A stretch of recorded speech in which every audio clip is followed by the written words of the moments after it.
In the 4th year of her marriage to Sophia, her first love divorced and returned home. To make matters worse, I had cancer and was dying. In the less than half a year I had left to live, I always played the role of a good husband to Sophia until I died. And Sophia completely broke down after reading the diary I left behind. The story is about to begin. If you like, remember to like it and subscribe. After getting the thin diagnosis, I stood at the door of the hospital and wanted to call Sophia. I clicked into the contact interface and then exited it. Her phone popped up first. The voice on the other end was as low and cold as always, but it was softer when she called my name. Sophia said gently, "James, I have something to do tonight, so I won't be back for dinner. I may be back late at night, so you should go to bed early." All the words were stuck in my throat, and I only replied with one word, "Okay." As brief as ever. There was a busy tone on the other end, but I kept answering the phone. The setting sun in the sky is blood red. I've been married to Sophia for 4 years, and I've loved her for almost 10. I was lucky. Sophia was under great pressure from her family and went on blind dates everywhere, and she happened to meet me. My appearance was also acceptable, so we decided to get the marriage certificate right away.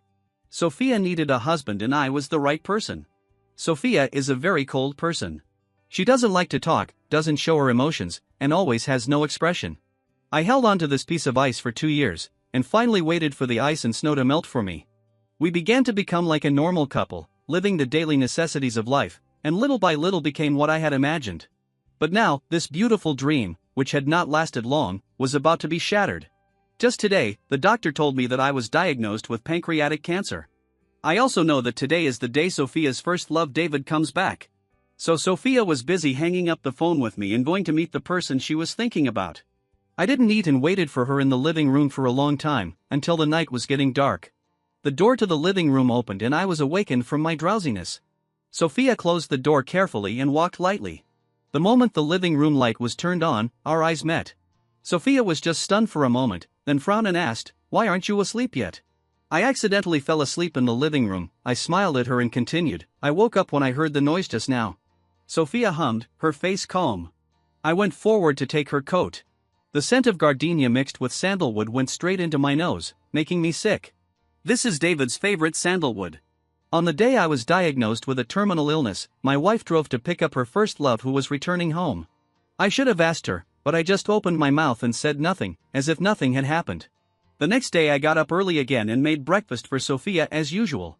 Sophia had stomach problems and when her condition was serious she stayed in the hospital for half a month. I stayed with her the whole time. The doctors and nurses in the hospital all said that she found a good husband.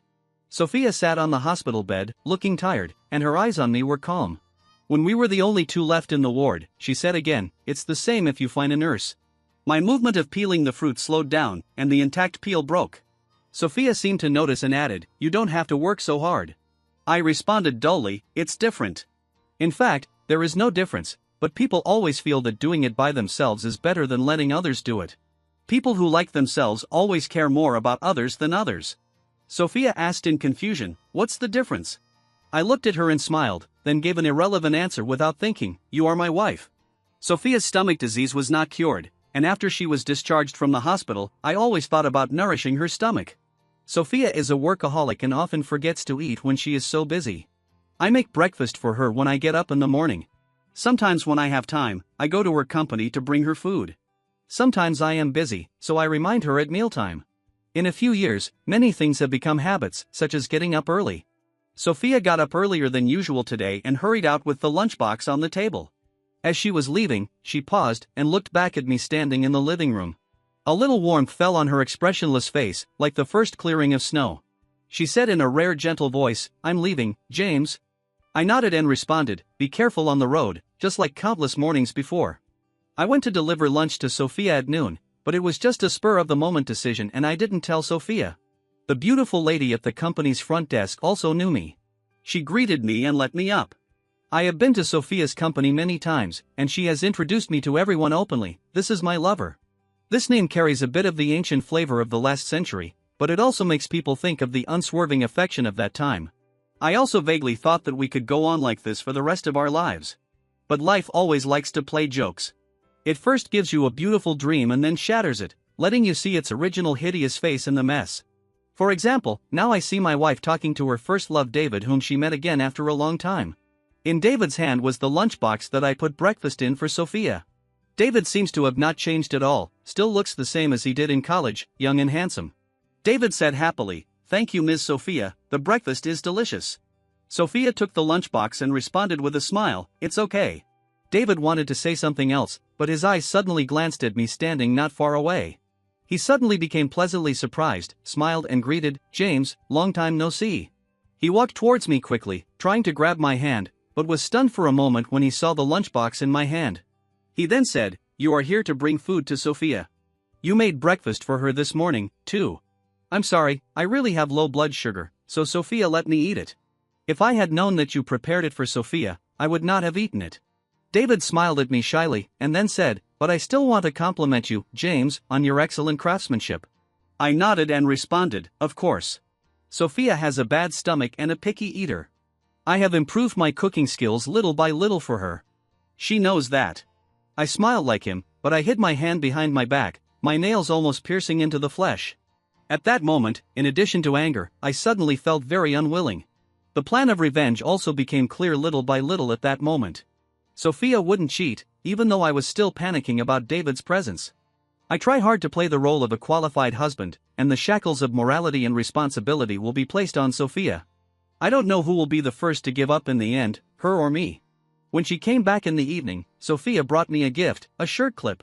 It was very beautiful, but I didn't like it. The only time I dress up is when I'm accompanying Sophia to a dinner party.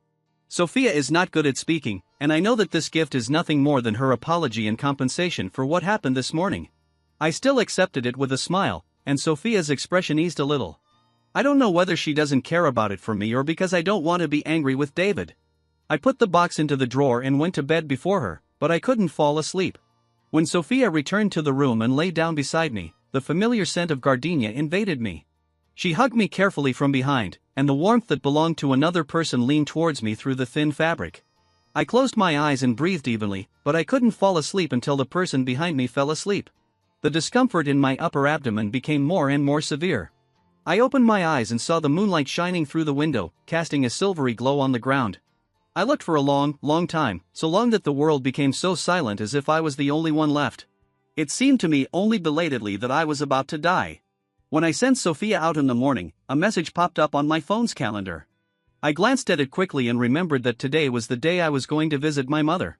My parents divorced when I was very young. My father didn't love my mother and had been secretly having an affair with someone else and had a son with her. My mother raised me and supported the family alone. So I vowed to study hard, but I was unlucky and became the target of bullying by a small group, even though I didn't do anything wrong. Maybe it was just the way I dressed that displeased them, or maybe it was just something I said one day that made them hold a grudge against me. I didn't dare tell my mom, and the teachers couldn't control them. The more I resisted, the more aggressive they became. On that day when I was surrounded by a lot of people, I actually had some thoughts of destroying myself along with the enemy, but the rough touch of the bricks in my bag made me feel a little relieved. The leading boy cast a contemptuous look on my face and was about to announce his verdict on me the next second. Then Sophia showed up. She was smart and knew that this wouldn't just happen once, so she consciously took care of it and helped me stop those people from making a comeback. I spent 3 years of junior high school in peace and quiet, which made me chase after Sophia without hesitation, get admitted to the same university as her, and become a better person. But I was a step too late. Just as Sophia was my light, she had also met her light David, my half-brother. I brought some stuff to my mom, now she has a new family. I sat here for more than 10 minutes, chatted with her briefly, said goodbye politely, and took a taxi back. When I reached the gate of the community, I saw them again from a distance. David and Sophia were walking side by side. I don't know what we were talking about, but I saw my usually cold wife curled up the corners of her lips and there was a soft smile in the corners of her eyes. I stood there in a daze, watching them talking and laughing. Suddenly a dirty puppy jumped out from behind the bushes and barked at David twice, and the two men stopped. David tried to touch it, but the puppy growled and jumped onto his legs, scaring him so much that he ran towards Sophia. Sophia helped him up, shaking his hand and then quickly releasing it. When he turned his head, he happened to see me standing there. David reacted faster than her and said nervously, "James." I walked over blankly, and just as David was about to say something, I bent down before him and picked up the dirty dog on the ground. The puppy seemed to be frightened as well, and crawled into my arms, but did not struggle. "Sophia," I smiled at her and then said, "I want to keep it." The atmosphere suddenly became cold. I just smiled and repeated, I want to keep it. Sophia accompanied me to the pet hospital and checked the dog. We found that it had a lot of problems, including broken bones, scratches on its abdomen, and countless minor problems. But it was very well behaved. It didn't make any noise when the doctor examined it, but just lay there quietly. Sophia looked at me, hesitant to speak. She didn't say anything until she returned home after the examination. The dog was hospitalized and I named it Xiaobai. When we got home, the atmosphere between us suddenly became tense. Sophia didn't say anything and I remained silent too. It wasn't until we both entered the bedroom that the warm orange light suddenly made the room very cozy. I was sitting on the bed and saw Sophia come in her pajamas. The warm light fell on her, softening her eyebrows and eyes. Sophia rarely reveals her emotions. Occasionally, when I see her smile, the corners of her lips only slightly raise, like a flash in the pan, and then disappears quickly. I don't know how much feelings Sophia has for me. Over the years, I thought she had some feelings for me. But these thoughts immediately seemed ridiculous after David came back. I suddenly called her softly, Sophia. She looked up at me, her expression innocent and indifferent. I then said, does what you said still count? Sophia asked in confusion, what? I looked at her and smiled, then said, you said that I am your husband and you will treat me well for the rest of my life. Sophia suddenly lowered her eyes and asked calmly, why are you asking this all of a sudden? I rubbed my hair and said with a wry smile, nothing, I just suddenly remembered. A dull pain hit my upper abdomen, the pain in my waist intensified at night, and the nerves in my brain jumped like a tightened rope. I will. The moment she answered, the lights in the room went out, and the woman's warm breath fell on my cheek, and she gently kissed me. Good night, James. The breathing of the person behind me gradually became calmer. I carefully broke free from her arms, turned over to face her, and then used the moonlight to trace her face inch by inch, from her brow to her chin. Sophia will not cheat, but she will think of David everywhere. I suddenly wondered how Sophia would feel if she recalled the present moment after I died. The day I left the hospital, I thought about a lot of things, and in the end, they were all tangled into a messy ball of wool in my mind. The first thought that came to my mind was, what would happen to Sophia if I died? She would eventually remarry. I thought at the time that since David was divorced and Sophia's husband had died, it wouldn't matter if the two of them got together. But definitely not now. So, I regretted it. I first met David on my 10th birthday. My mother rarely takes a day off to accompany me to a restaurant for dinner. The restaurant was very high-end and the dishes were very expensive, so my mother only ordered a few items. Sitting not far from us was a family. The three of them were laughing and talking happily, while my mother and I seemed a little silent. The boy at the table was smiling the whole time. His father, sitting opposite him, kept taking pictures of him. It wasn't until his father got up to go to the bathroom that the familiar profile of his face made me drop the fork in my hand directly on the table.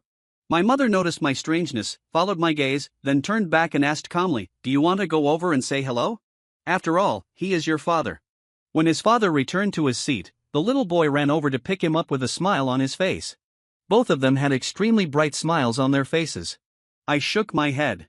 My memory of my father is very vague because he has never been close to me. Occasionally, when I wanted to act coquettishly with him, he would scold me coldly. The fragmented image of my father confused me for a long time, but later I realized that he just didn't love me. All those things that seemed out of reach to me were within David's reach. I still pretended to know nothing and was nice to Sophia. Occasionally I could smell the sandalwood on her clothes. Sometimes I would see David's circle of friends, and there was always a hint of Sophia in the pictures he took, subtle yet obvious. I stayed on each one for a long time, and then gave him a love sign, but I never said anything. Just like before, I maintained superficial calm, but vaguely revealed a sense of impending storm. The only difference is that compared to before, I quit my job and have a new baby at home. Also, I picked up the habit of writing a diary again. I write every day to record my boring daily life and my physical condition. I started to have trouble sleeping all night and I always had a dull pain in my abdomen. I cook for Sophia every day, but when it's my turn to eat, I stare at the food on the table for a long time without having the desire to eat. When I went to see my mother again, we only chatted for a dozen minutes as usual. Before leaving, when my mother wasn't paying attention, I stuffed the bank card with the password on it into a book on the table. The card contained most of my savings. This is the last time I visit my mother. She walked me to the door of my house, her eyes fell on my face, and she said with concern, "Take care of yourself." I looked at my mother and said gently, "Thank you, you too." My mother will live a good life. She doesn't love my father or me, but she still took on the responsibility of a mother and raised me up healthily. Later, probably as retribution, my father went bankrupt, but my mother's fortune came. She married the man she loved, gave birth to my younger sister, and the family of 3 lived in harmony. Sophia came back early in the evening. She came back just when I had finished cooking. The dishes were steaming on the table. We hadn't eaten together like this for a long time. Since David came back, she has become busier and busier. Sophia was well educated. She never spoke while eating or sleeping. I used to think that it was beautiful for the two of us to just sit there and not talk. Sophia picked up the dishes slowly. I took 2 bites and then lost my appetite. My abdomen started to ache again. Just then, Xiaobai came down from upstairs and got under the dining table. I put down my bowl and chopsticks. Sophia looked at me and I explained, I'm going to get some dog food for Xiaobai. Xiaobai's room is on the 2nd floor. I cleaned up the original storage room and made it a nest for it. There was no dog food left in the bowl, so I added some more. Xiaobai wagged his tail and ate. I was watching from the side and felt a little better, but then the pain in my abdomen suddenly intensified and a fishy sweet taste surged in my throat. I covered my mouth with my hands, and when I took them away, the scarlet blood stung my eyes so much that they hurt. Xiaobai suddenly stopped talking, turned around, threw himself at my feet and barked at me. I wiped the blood off with a piece of paper, crumpled it up and threw it into the trash can, squatted down and rubbed its head hard, and said softly, I'm fine. It barked twice more, stopped eating, and pounced on me. I picked it up and it stopped barking and just kept rubbing against me. There was a knock on the doorframe. Sophia stood by the door, looking at us and said softly, Eat first, James. I responded quietly, I really have no appetite. I forced myself to finish eating. Sophia went to the kitchen to wash the dishes. When she came out, she saw me playing with Xiaobai on the sofa, so she sat next to me. Sophia looked at me and took the initiative to say, James, I'm busy recently. When I have some free time, I'll go to the island with you, okay? I rubbed Xiaobai's ears and responded, okay. Going on an island vacation with Sophia has always been on my wish list. We were too unfamiliar with each other before, and we didn't have a honeymoon after getting the marriage certificate. We just lived our lives as usual, going to work and coming home. Later, when our relationship got better, I kept thinking about going to an island with Sophia, as a belated honeymoon. I didn't tell Sophia about this little idea. I just mentioned it to her a few times, but my workaholic schedule was so full that I had to postpone it again and again. Now she brought it up. I caught a glimpse of her looking at me from the corner of her eyes slightly curved, but I pretended not to see it. She then spoke up, There's a dinner party next Wednesday. Are you free that day? Come with me. I froze for a moment, then quickly regained my composure and said, I'm not going. Sophia didn't ask any more questions, just nodded. My eyes were always on Xiaobai and I no longer paid attention to Sophia. David just returned to China and has a small network of contacts. He would not miss such a good opportunity. If he and Sophia ask, Sophia will not ignore it. The little white cat lying on my legs hummed twice, and I touched its head. But Sophia probably wouldn't have thought that I would show up at the party she brought David to without telling me. I came anyway. The lights at the banquet were bright. Men in suits and women with gold hairpins and jade earrings were constantly moving around the hall, toasting each other, and both the guests and hosts were having a great time. And I stood at the very edge, out of place, like an intruder. Sophia is easy to find. I have been chasing her for more than 10 years and searched for her figure in the crowd countless times. Sophia was wearing a red dress, looking tall and graceful. The man holding her hand was wearing a neat and tidy suit. It was David. Watching them moving around in the world of fame and fortune, chatting and laughing, they looked like a couple made in heaven. Even though I had expected such a scene, when I saw it with my own eyes, it still felt like I was slapped in the face. My heart was beating wildly, and the vines of anxiety wrapped around me tightly and kept tightening, causing me to feel like I was about to explode in pain. The lines in my mind became a tangled mess again, and the veins on my forehead throbbed. But I did nothing. I just stood there and watched them link arms and greet everyone with a smile. I saw someone walking towards Sophia, tapping her on the shoulder and pointing her in my direction. Sophia tilted her head to look at me. I wasn't wearing a suit and I was already very thin. For a long time I didn't dare look in the mirror, for fear of seeing my increasingly prominent cheekbones and my faintly skull-like face. I knew Sophia saw me because her face suddenly changed and became very ugly. We just looked at each other from afar across the bustling crowd. I just looked at Sophia quietly, neither laughing nor crying. I saw Sophia's face change. She broke away from David's hand and tried to come to me. Her steps seemed difficult through the crowd. But I suddenly smiled at her, then turned around and left the place. When I got home, I went straight to my old room. The tangled threads in my mind were tangled together and I couldn't untie them. The vines around my heart were getting tighter and tighter, as if they would burst in the next second. I finally couldn't keep calm anymore, and I swept everything on the desk to the floor, where it smashed with a loud noise. That was not enough. I tore the books on the shelves frantically, and pieces of paper scattered on the ground like an untimely snow. It's not enough. There are also the small ornaments on the shelf, the exquisite handicrafts that Sophia brought me when she was on a business trip, and the building blocks that she and I built together. The desire for destruction and tyranny are intertwined, and emotional impulses are rampant in my mind. The ground was a mess and chaos, just like my broken life. When I came to my senses, the scissors were already against my arm, and Xiaobai was screaming wildly beside my legs. The puppy's barking was sharp and rapid, but when it saw me lowering my eyes to look at it, it suddenly became quiet, opened its mouth and gave a silly smile.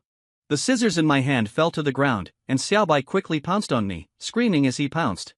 I woodenly took it into my arms, and it rubbed its furry head against me, its small body warm. I held it in my arms and suddenly burst into tears. All impulses faded away, and the destruction did not bring me satisfaction, but only left a bottomless black hole in my heart. Such torture. When Sophia came home, I had already tidied the room. She wanted to talk to me, and I sat on the sofa and watched her and laughed.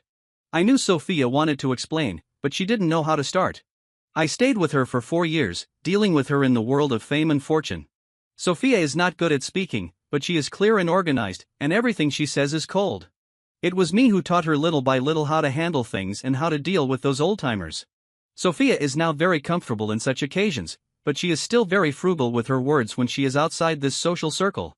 I used to think that I loved her no matter what she was like, but now I think that maybe she just had nothing to say to me.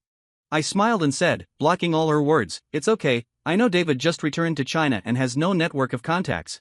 You wanted to help him, so you took him to the dinner." Sophia's face changed and she responded awkwardly, "Yes. It's okay." I looked at her, my voice gentle, and continued, "I don't mind." Sophia looked at me without saying anything.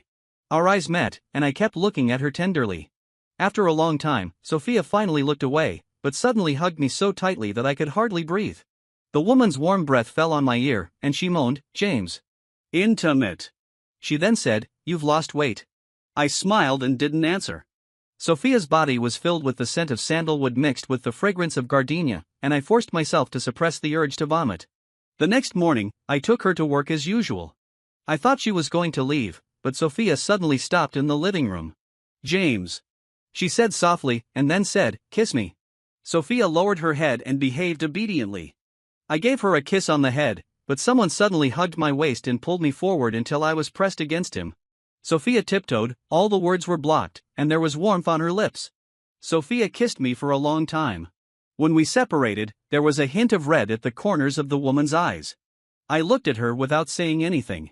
Sophia kissed my cheek again and said with a slight smile on her lips, "I'm leaving, James." I smiled and said goodbye. I made an appointment with David at 10 o'clock in the morning. I arrived as scheduled and waited for him in the cafe for another half an hour before he finally showed up. David is very wealthy. He lived a life of luxury in his early years before his father went bankrupt. Later, when his father went bankrupt, David was lucky enough to go abroad to develop his career. Now he has divorced and returned to China, and Sophia helps him everywhere. He is so lucky. David sat down opposite me, calm and generous, while I had dark circles under my eyes, was thin, and looked very bad. David looked at me and asked in surprise, "James, why did you suddenly ask me out?" The connection between us was not that deep, at most we were alumni of the same school. I don't know how he could call me so intimately. I didn't drink the fruit tea I ordered on the table. The cold touch made me regain my sanity. "You've already ordered." David's eyes fell on the table, and he smiled and called the waiter, then said, "1 iced Americano." After that, David propped up his chin and looked at me and said with a smile, "Your wife Sophia also likes to drink iced American coffee." I didn't like it before, but I like it recently. I took a sip of fruit tea and didn't respond. David's smile was clever and innocent. At the beginning, he was the one who told me the news that he was getting divorced and returning to China. Someone I hadn't seen for years suddenly added me on WeChat. His tone was polite, yet he couldn't help but look smug, as if he couldn't wait to tell me, "I'm back to grab your wife." After the fragrance of the fruit tea fades, only the bitter taste remains in the mouth. David's iced American coffee had not yet arrived, but his eyes were always on me. When he saw me looking up at him, the smile on his face deepened. David said proudly, "Come to think of it, I have to thank your family." The sudden and loud sound spread throughout the hall, and the guests sitting in groups of 2 or 3 stretched their necks to glance in our direction. David's face tilted to one side, with a blush on his fair cheek, as if he was dazed by my sudden slap. He covered his cheek, turned to look at me, and shouted, "James." I didn't want to hear him calling my name, and a slap in the face wasn't enough to vent my anger, so I picked up the fruit tea on the table and held it above his head. The fruit tea poured all over David's head.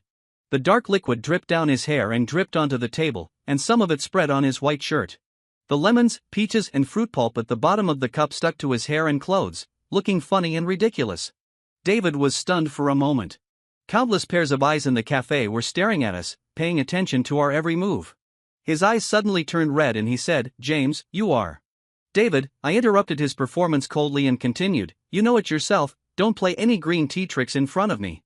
David's eyes were filled with tears, but they were not about to fall. I said coldly, "You came back just for Sophia. You know Sophia will treat you well. You want to snatch her away, right?" I watched at my leisure, my voice calm. David's face turned pale for a moment, but he immediately calmed down, took out a wet wipe from his bag, and slowly wiped the stains on his face. "Yes."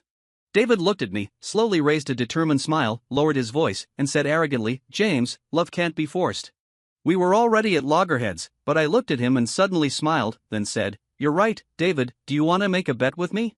If you win, she'll be yours, and I'll willingly give way to you, and you won't have to bear the worries of a lover."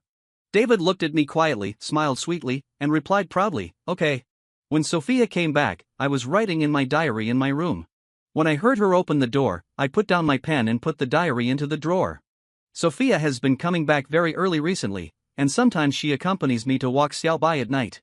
I was sitting on the bed reading a book at night. She suddenly came over and hugged me in her arms. I leaned on her, feeling the warmth that belonged to another person. Sophia snuggled in my arms and read the melodramatic romance novel in my hand with me.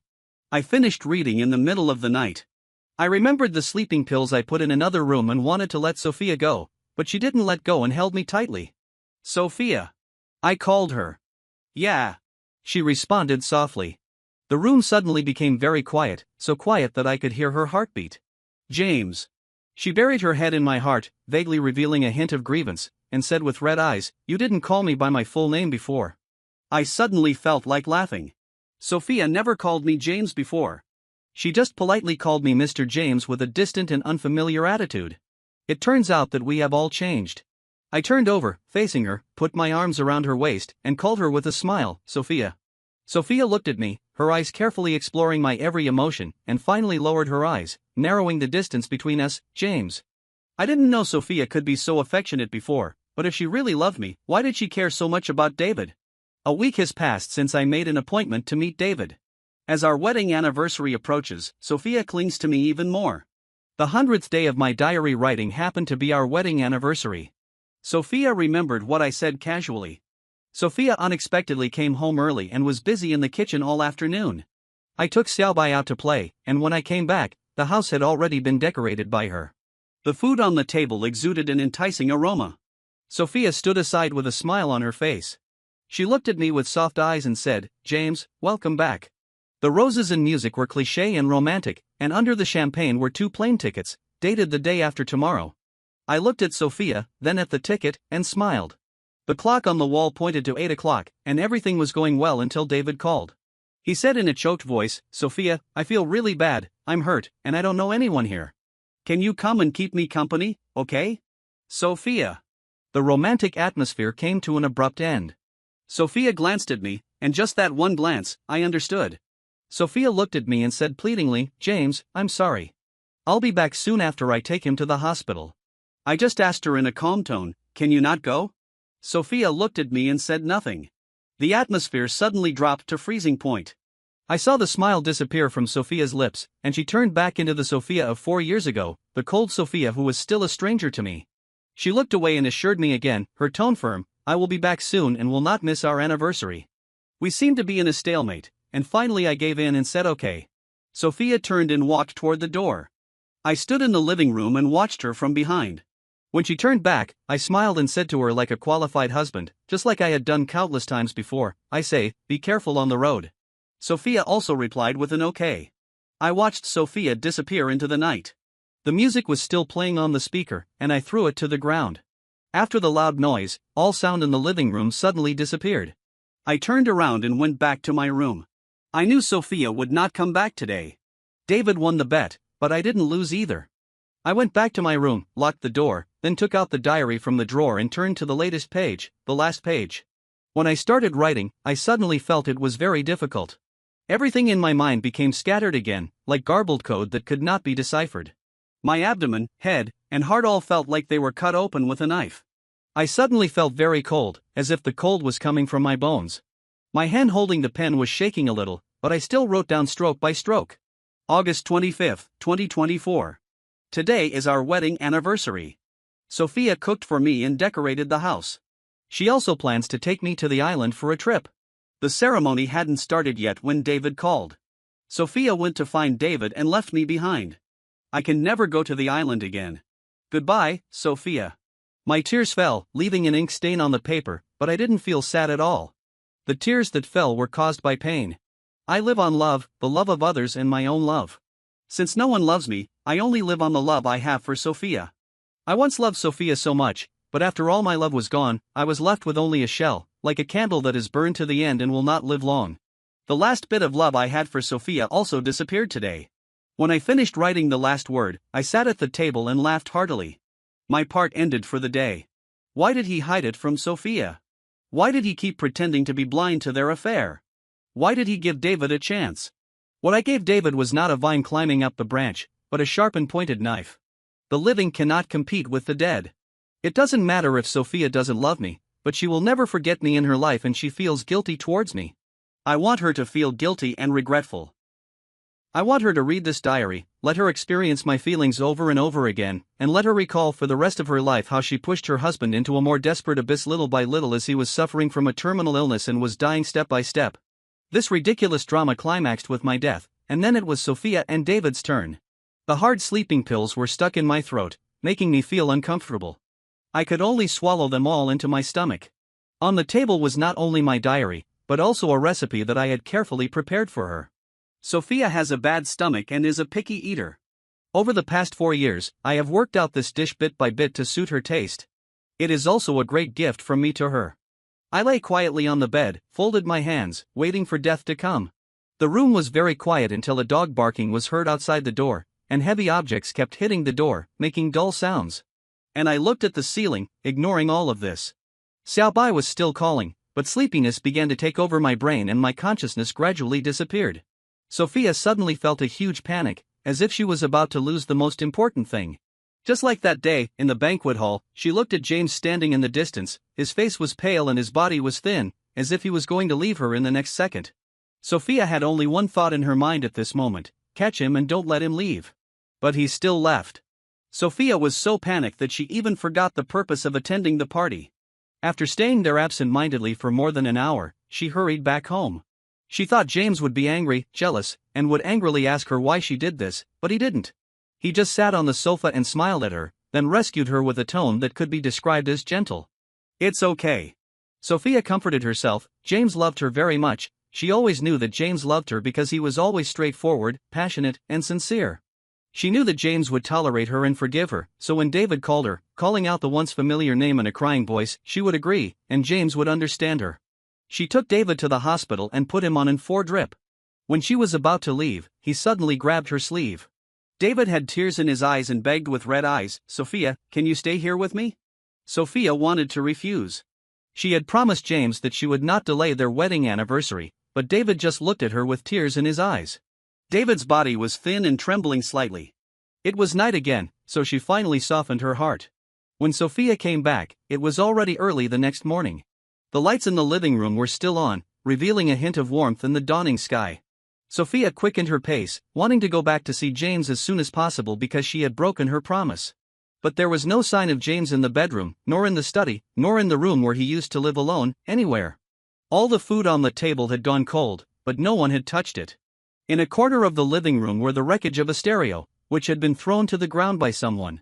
The only things missing from the house were a few of his clothes and Xiaobai. James was angry, and Sophia thought he was just traveling out of spite. It was okay, she would just wait until he calmed down. When he came back in a few days, she would apologize to him and explain the situation to him. But after waiting for a few days, James still didn't come back and no one knew where he went. James's phone was off. His colleague said he resigned 3 months ago. His mother said she hadn't seen him for a month. Please tell him to take the bank card back when he has time. I don't need his money, so he can keep it himself. The middle-aged woman's attitude was polite yet distant. Sophia seemed to sense something was wrong, and the panic returned, even worse than before, like a huge wave that had receded briefly before returning. Sophia began to check James' whereabouts, his social activities in recent days, and even checked the dashcam. James seems to be living a very simple life these days. He goes out for a walk and buys groceries in the morning, comes back to eat at noon, and takes Xiaobai out to play in the afternoon, day after day. Only sometimes, he would drive to the hospital. Sophia is not a fool. When a series of actions are connected together, the answer is obvious.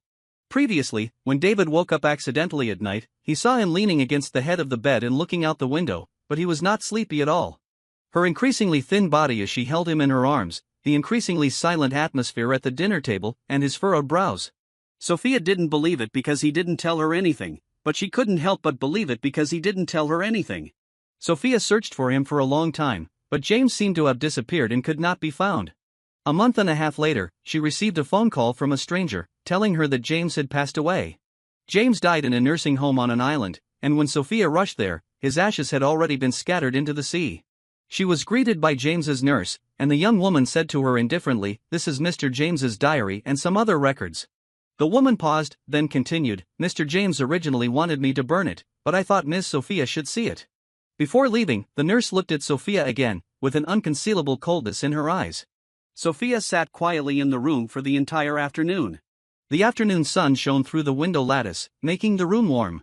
However, as she sat there, she felt suffocated, as if someone was strangling her throat. Until midnight, she opened James' diary. Those details that she deliberately ignored, those blood and tears hidden in the dark, all the pain that he swallowed alone, weaved into a sharp net, tearing her heart into pieces. May 17, 2024. The doctor told me that I was diagnosed with pancreatic cancer. She looked at me with a bit of pity. Actually, I didn't hear a lot of what she said. Anyway, it couldn't be cured. The doctor asked me to be hospitalized as soon as possible, but I didn't want to. I didn't like hospitals, the cold walls, the ubiquitous smell of disinfectant, the depressing atmosphere, and no one to accompany me. I wanted to call Sophia, but I didn't know how to start. What should I say? Should I tell Sophia that I was dying? Or should I just not tell her?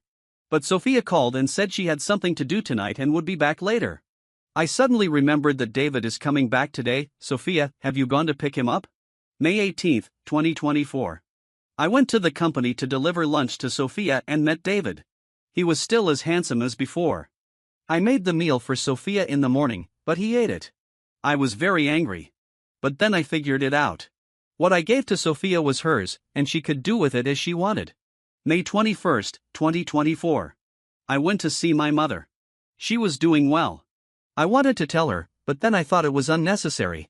My mother is very happy now, and I shouldn't disturb her. When I came back, I met Sophia and David, and a puppy. I wanted to keep it. The moment I said that, I saw Sophia's face changed, but I just wanted to keep it. The doctor at the pet hospital asked me what its name was, so I just called it Xiaobai, Xiaobai. May 22, 2024. Last night before going to bed, I asked Sophia if she still kept her word. She said yes. If only I were dumber, I wouldn't have noticed her evasion. Sophia, those who betray your sincerity will have to swallow 1,000 silver needles. May 25, 2024. I saw Sophia on WeChat Moments. She appeared in a photo posted by David, which showed a dinner party with young talents. Half of her face was visible in the lower left corner. David's caption was, "It's great to have a business tycoon as a friend." I also thought it was great, so I gave him a thumbs up. May 28, 2024. Xiaobai has been home for a few days, and the dog supplies I bought online have arrived. When Sophia came back, I told her that if we had time, we could go pick up Xiaobai's delivery together. She said yes, and then turned to the study. She will remember it, right? June 1, 2024. On Children's Day, I took Xiaobai out to play for a day. When we came back, we passed by the post station. After thinking about it, I went in to pick up the express delivery. I didn't wait for Sophia to come back. June 7, 2024. My sleep quality is very poor and I always can't fall asleep. During the day, I took Xiaobai out to play. When we passed by a cake shop, I remembered that I hadn't eaten dessert for a long time. I bought a box of tiramisu, but after taking it home, I suddenly lost my appetite. I obviously used to love eating it, but now, looking at the sticky cream, I just feel sick. June 19, 2024. Sophia seemed to be getting busier and busier. She always told me not to wait for her at night.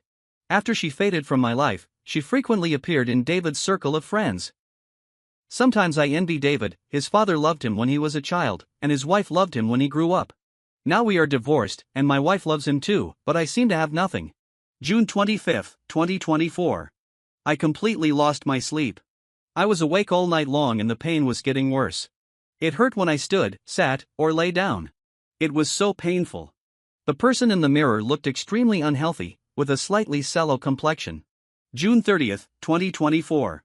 Sophia came back for dinner. Actually, I hadn't eaten properly for a long time. If I forced myself to take a bite, I would spit it out, so I just ate a little. I made an excuse to feed Xiaobai, and then, I vomited blood. I have only seen it on TV, where the protagonist is suffering from a terminal illness and coughs up blood, and the female protagonist will be very distressed. Unfortunately, I did not have the same treatment as the protagonist, but I did have the protagonist's disease. In fact, it's nothing big, just spitting out blood. Compared with the pain and insomnia, spitting out blood seems insignificant. July 5, 2024. Sophia asked me if I wanted to go to the dinner, and I said no. I haven't looked in the mirror for a long time. I couldn't sleep well at night and couldn't eat. I looked up by chance while brushing my teeth in the morning. The person in the mirror looked a little strange. My cheeks were thin, my cheekbones were slightly protruding, my eyes were dark, and my lips were pale. I seemed to have aged a lot. But I was only in my 20s, in the prime of my life, and the symptoms would get worse as time went by. I suffered from weight loss, jaundice, abdominal pain, and neurasthenia, which were like a tarsal ulcer, following me everywhere and torturing me until my death. I don't want to die so ugly. July 11, 2024. I broke my promise and went to the party anyway. Sophia and David were a perfect match. If I wasn't crazy, this thought wouldn't have occurred to me the first time I saw them. Then Sophia saw me and tried to come over to find me, but I ran away. I found that I could no longer control my emotions. If Xiaobai hadn't been around, I don't know what I would have done. July 18, 2024. Abdominal pain, insomnia, and vomiting after eating. July 22, 2024. The scissors in the room were stained with blood. When I came to my senses, I found that my arm was cut. I quickly bandaged it. This was not the first time. I plan to go to the hospital tomorrow to get some sleeping pills. July 26, 2024. Abdominal pain, vomiting blood, the pain gets worse after eating, and I don't want to eat. July 30, 2024. I was lying on the bed and almost fainted from the pain. When I regained consciousness, I saw Xiaobai licking my hand beside the bed. I touched its head and took out my phone to check my moments. When I opened it, I saw David went to the beach. The scenery in the 9-square grid was very beautiful. In the last photo, I saw Sophia's hand, with our wedding ring on it. August 1, 2024. Pain. August 5, 2024. I went to the hospital and got some painkillers. August 15, 2024. I met David, he was so handsome. I hadn't looked in the mirror for a long time, I knew I had become ugly now. August 20, 2024. The sleeping pills seemed to be starting to lose their effectiveness. The doctor advised me to stay in the hospital, saying that the more I went through the treatment, the more painful it would be. I refused, as I had no intention of living to the end. August 25, 2024. James should have died on this day, but Xiaobai saved him.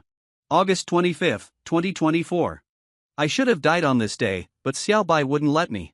It barked and barked, it was so noisy, it kept me awake, it made me feel annoyed, and I couldn't stand it anymore. I used the last bit of consciousness to call 120.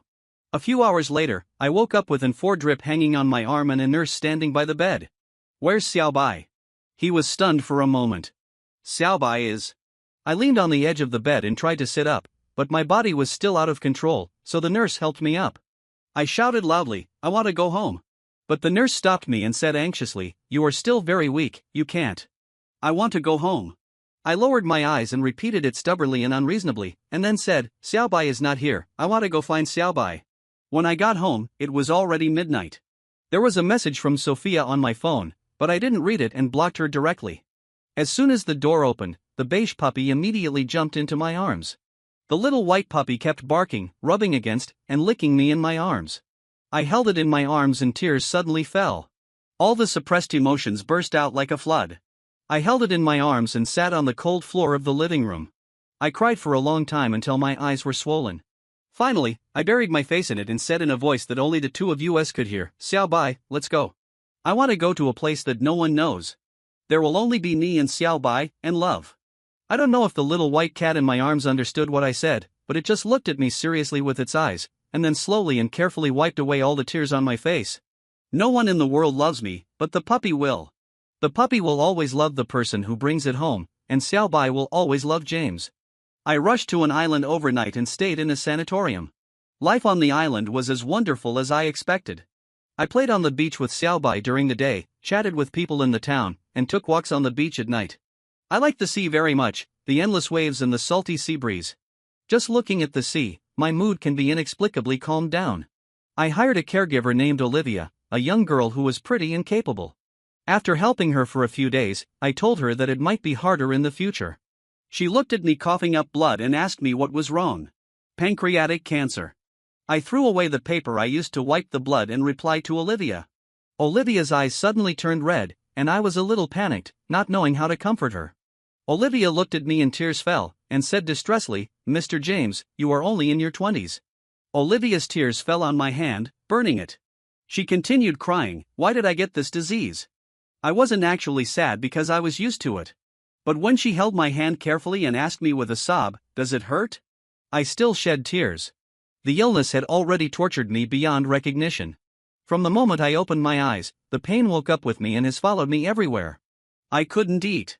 All those delicious foods I once had seemed like chewing wax to me. I didn't dare to eat because it would hurt more after eating. The pain is not just physical. Insomnia leads to neurasthenia. I have no one to talk to, so I can only bear the pain by myself day after day. The only person who stayed with me was Xiao Bai. The puppy couldn't talk. He would just circle around me and bark anxiously when I felt bad. When I held him, he would stop barking and just lick my hand quietly. "It hurts," I told Olivia. This sentence sounded like complaining and acting like a spoiled child. I should have said it to someone who loved me, but I couldn't find anyone to say it to. I couldn't tell my father because he only had David. I couldn't tell my mother because she was already someone else's mother. I couldn't tell Sophia because she was planning for David's future. In the end, I gave it to someone I wasn't very familiar with. I didn't go to the hospital for treatment again. Treatment would only prolong my life and extend my days of pain. I lived on painkillers and sleeping pills, becoming thinner day by day.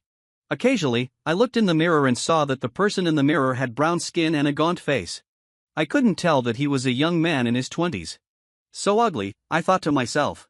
Life is like a flower that withers quickly. I began to be unable to walk. Every day, Olivia pushed me out to bask in the sun and watch Xiao Bai playing on the lawn. Occasionally, I would let her push me to the beach to enjoy the sea breeze. Xiao Bai doesn't mind that I'm ugly and always wants to kiss me, but I don't let him. Olivia no longer asked about my illness, but just chatted with me, talking about my past, her past, gossip, and everything else. One day, when Olivia was packing up her things, she saw my wedding ring pressed against the drawer and asked me in surprise, "Mr. James, are you married?" I responded with a wry smile, "Yes." "Then your wife."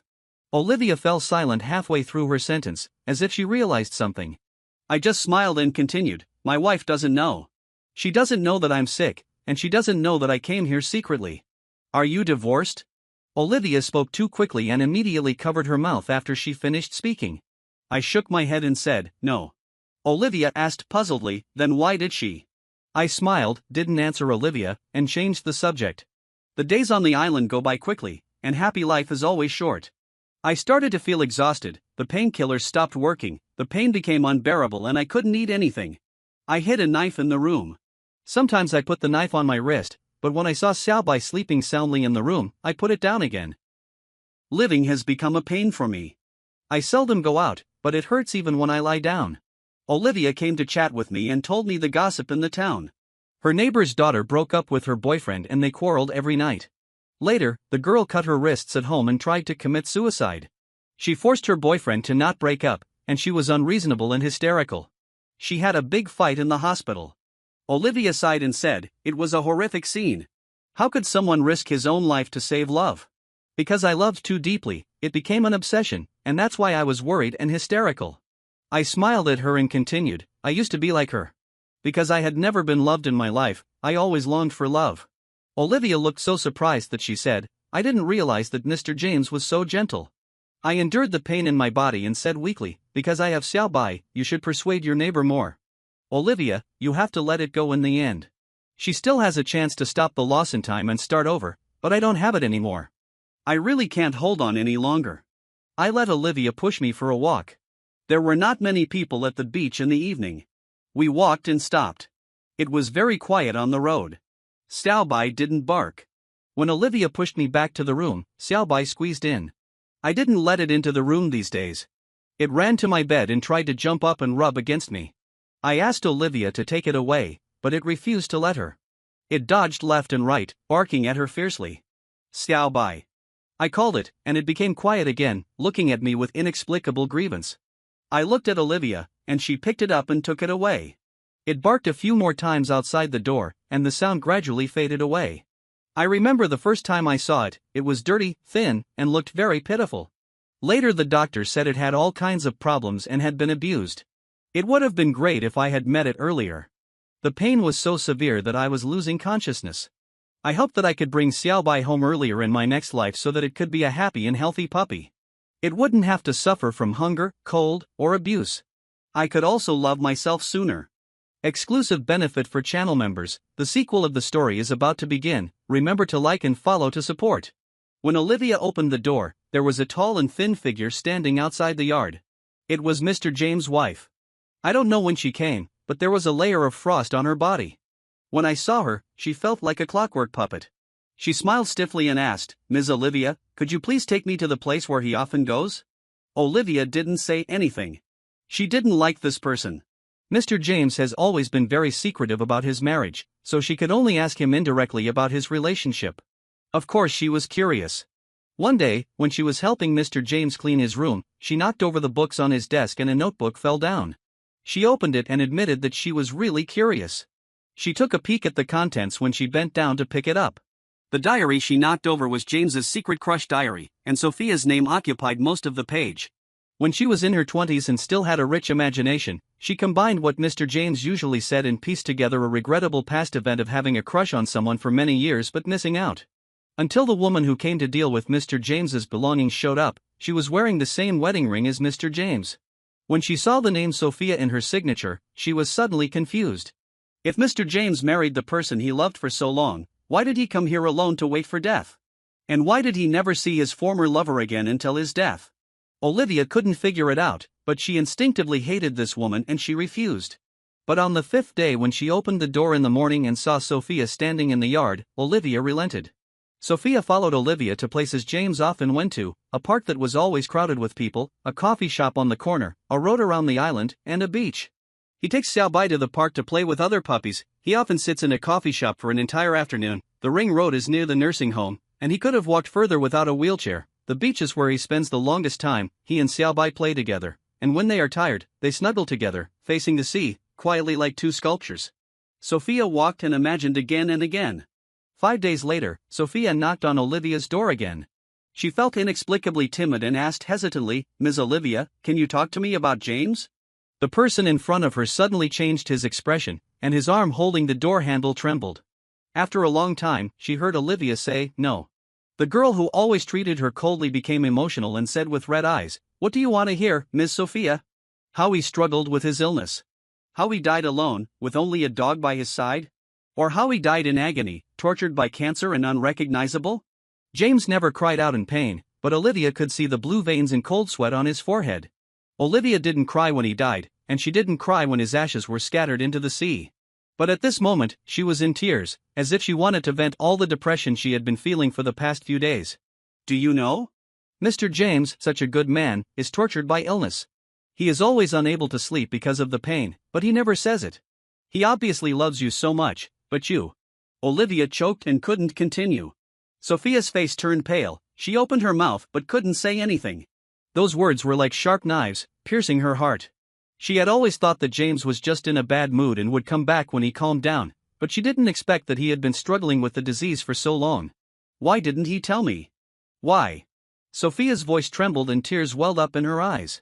Olivia continued coldly, because he knows that you don't have him in your heart.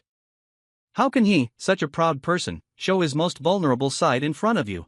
He doesn't want you to see his embarrassed appearance, and he doesn't want to be a burden to you. Sophia's body shook, as if she had been hit hard. She remembered the gentle look in James' eyes when he looked at her, and everything James had done for her, but she had hurt him again and again. I was wrong, I was really wrong. Sophia murmured, tears welling up in her eyes. Olivia looked at her, and the resentment in her heart gradually dissipated. She knew that the woman in front of her was also suffering. Mr. James was very calm when he left. He said he didn't blame you, he just wanted you to be happy. Olivia said softly, he also said he loved Xiaobai very much and hoped that Xiaobai could meet a good owner.